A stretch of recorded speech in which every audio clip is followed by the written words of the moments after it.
الحمد لله وحده والصلاة والسلام على من لا نبي بعده أما بعد أعوذ بالله من الشيطان الرجيم بسم الله الرحمن الرحيم سیرت النبی کریم صلی اللہ تعالی علیہ وآلہ وسلم قسط نمبر 203 شاہ فارس خسرو پرویز کے نام خط۔ نبی کریم صلی اللہ علیہ وآلہ وسلم نے ایک خط بادشاہ فارس کسریٰ خسرو کے پاس روانہ کیا جو یہ تھا: بسم اللہ الرحمن الرحیم، محمد رسول اللہ صلی اللہ علیہ وآلہ وسلم کی طرف سے کسریٰ عظیم فارس کی جانب، اس شخص پر سلام جو ہدایت کی پیروی کرے اور اللہ اور اس کے رسول صلی اللہ علیہ وآلہ وسلم پر ایمان لائے اور گواہی دے کہ اللہ کے سوا کوئی لائق عبادت نہیں، وہ تنہا ہے، اس کا کوئی شریک نہیں، اور محمد صلی اللہ علیہ وآلہ وسلم اس کے بندے اور رسول ہیں۔ میں تمہیں اللہ کی طرف بلاتا ہوں کیونکہ میں تمام انسانوں کی طرف اللہ کا فرستادہ ہوں، تاکہ جو شخص زندہ ہے اسے انجام بد سے ڈرایا جائے اور کافرین پر حق بات ثابت ہو جائے، یعنی حجت تمام ہو جائے۔ پس تم اسلام لاؤ، سالم رہو گے، اور اگر اس سے انکار کیا تو تم پر مجوس کا بھی بار گناہ ہوگا۔ اس خط کو لے جانے کے لیے آپ صلی اللہ علیہ وآلہ وسلم نے حضرت عبداللہ بن حذافہ سہمی رضی اللہ عنہ کو منتخب فرمایا۔ انہوں نے یہ خط سربراہ بحرین کے حوالے کیا۔ اب یہ معلوم نہیں کہ سربراہ بحرین نے یہ خط اپنے کسی آدمی کے ذریعے کسریٰ کے پاس بھیجا یا خود حضرت عبداللہ بن حذافہ سہمی رضی اللہ عنہ کو روانہ کیا۔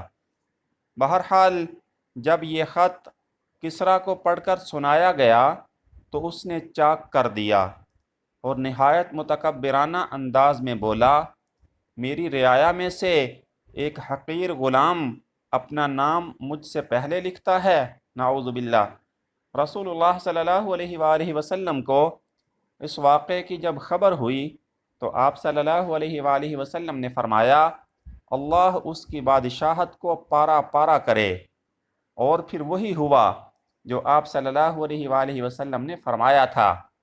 چنانچہ اس کے بعد کسریٰ نے اپنے یمن کے گورنر بازان کو لکھا کہ یہ شخص جو حجاز میں ہے اس کے یہاں اپنے 2 توانا اور مضبوط آدمی بھیج دو کہ وہ اسے میرے پاس حاضر کریں۔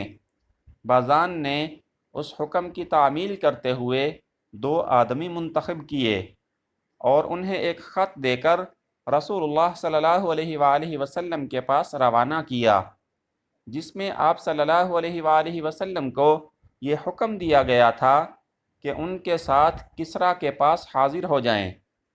جب وہ مدینہ پہنچے اور نبی کریم صلی اللہ علیہ وآلہ وسلم کے روبرو حاضر ہوئے تو ایک نے کہا: شہنشاہ کسریٰ نے شاہ بازان کو ایک مکتوب کے ذریعے حکم دیا ہے کہ وہ آپ کے پاس ایک آدمی بھیج کر آپ کو کسریٰ کے روبرو حاضر کرے، اور بازان نے اس کام کے لیے مجھے آپ کے پاس بھیجا ہے کہ آپ میرے ساتھ چلیں۔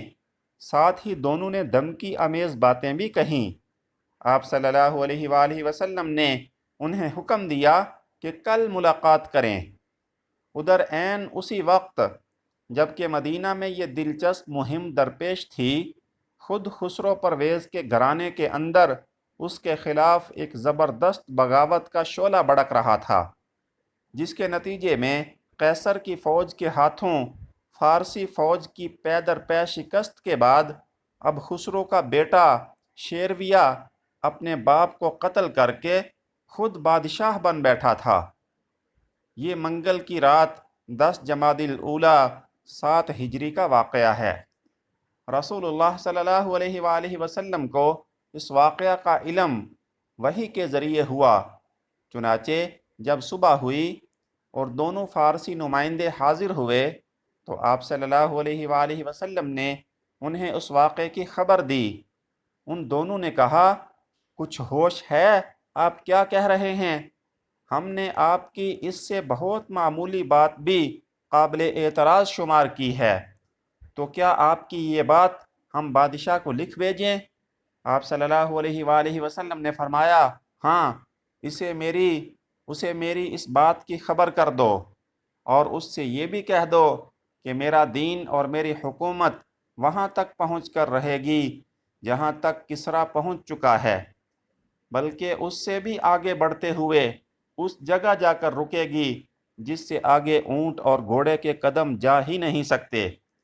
تم دونوں اس سے یہ بھی کہہ دینا کہ اگر تم مسلمان ہو جاؤ تو جو کچھ تمہارے زیر اقتدار ہے وہ سب میں تمہیں دے دوں گا، اور تمہیں تمہاری قوم ابنا کا بادشاہ بنا دوں گا۔ اس کے بعد وہ دونوں مدینہ سے روانہ ہو کر باذان کے پاس پہنچے اور اسے ساری تفصیلات سے آگاہ کیا۔ تھوڑے عرصے بعد ایک خط آیا کہ شیرویہ نے اپنے باپ کو قتل کر دیا ہے۔ شیرویہ نے اپنے اس خط میں یہ بھی ہدایت کی تھی کہ جس شخص کے بارے میں میرے والد نے تمہیں لکھا تھا اسے تا حکم ثانی برانگیختہ نہ کرنا۔ اس واقعہ کی وجہ سے باذان اور اس کے فارسی رفقا جو یمن میں موجود تھے مسلمان ہو گئے۔ وصلی اللہ تعالی علی النبی الامی الکریم وعلی آلہ واصحابہ اجمعین۔